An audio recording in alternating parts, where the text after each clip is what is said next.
Hi everyone. I thought I'll introduce you to Flora a bit more instead of just seeing me walk her to a field and play with her. So here she is, my little mare, who stands about 14.3. I've had her since she was 7 months.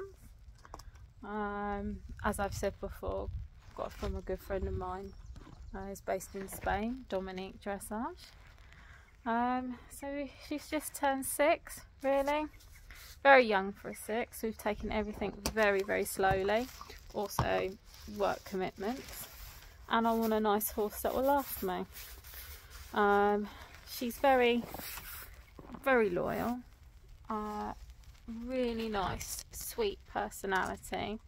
Not marish at all. So yeah, I'm quite pleased about that. Boss is my partner around a bit, but then horses know when you have not a really horsey partner. You know, you can deal with you know, the odd horse, but nothing too lively. She dropped him in at big style because he undid his zip pocket, and as I was leading her, she stopped, she turned round very politely, she never pulls me, and walked straight up to him and started touching his pocket. So my response was, have you been feeding her treats when you've been leading her in from the field? And he looked very guilty and was like, I might be. I said, right. I said, can we not do it? She doesn't need to have lots of treats when being led. And I said, in clear example of these breeds, the Lusitana, they're very intelligent and they will not keep any secret. So yeah, we did find it funny. She's quite sharp. That's just because she has a bit more of a nervous disposition. That's not because anything bad's happened in her life. It's just her, but she's very sweet, and it's not nastiness. It's just I don't understand, or that looks a bit scary. So it's all about stopping and letting her take her time. No pressure. It's no point forcing them into it. It's one, it's not fair, and two, what, she's about 450 kilos.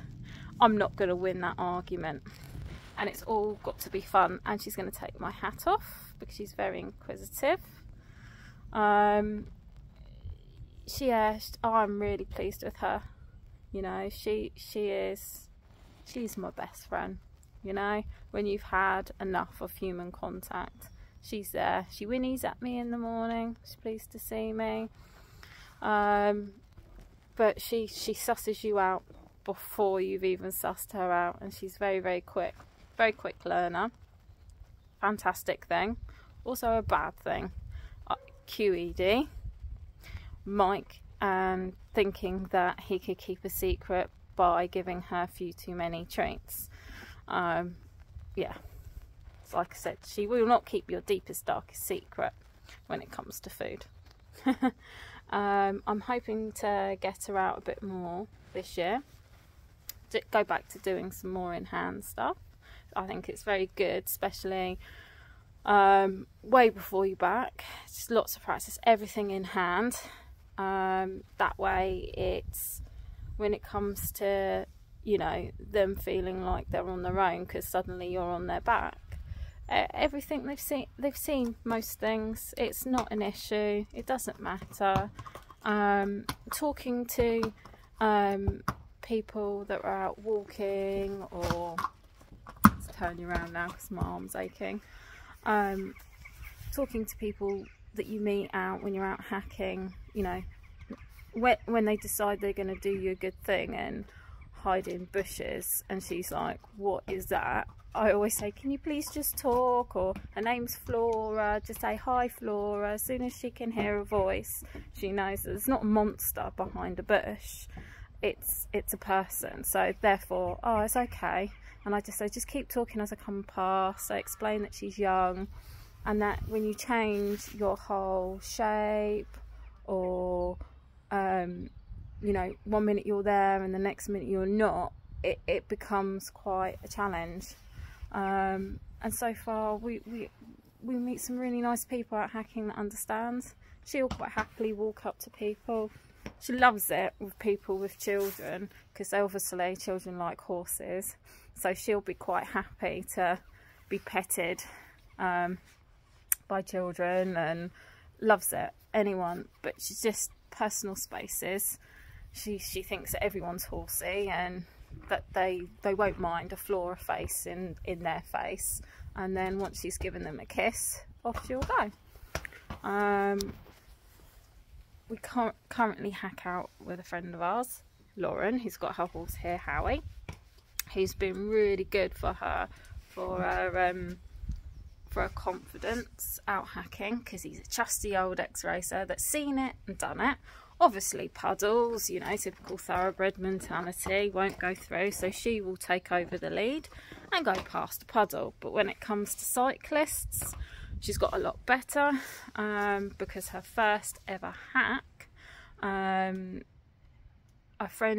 was out hacking with a friend and a group of cyclists. One of them decided, instead of going single file like the rest of them do, he was not going to stop, and he was going to try to fit between my friend's horse and his other colleague on a bike, and the gap wasn't big enough, so he rode straight into my friend's horse. This was on the road, caused my friend's horse to leap up in the air and the cyclist to be on the floor, and the noise and the commotion scared Flora.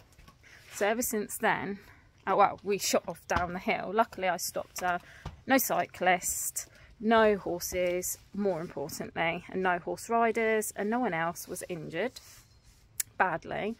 And so that's been our only setback. So at the moment, even now, I wouldn't even risk hacking her out, because obviously I want to make it as nice as environment for Flora, but also I don't want to put anyone else in any potential danger, you know, because she's worried, because she can't say, look, I'm really scared because of this.